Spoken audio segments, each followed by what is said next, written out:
let's see how to use color picker in Canva.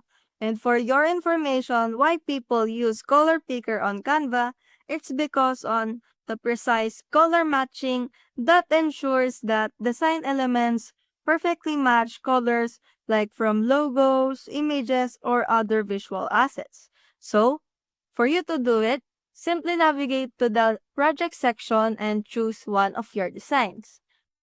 And then, after selecting your design, navigate to your page that you wanted to select or pick a color. So for example, I wanted my background to be a color like in my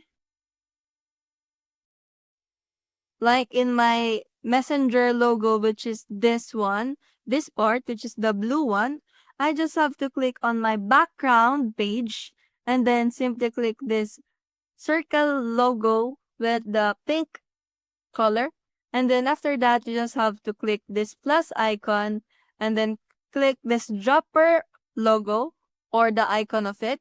And then once you click this color picker icon, just simply click on the color you wanted to match in. So for example, I wanted this section. So I will click it right here and my background color is already matched to the color I wanted. So, that's how to use Color Picker in Canva. See you soon!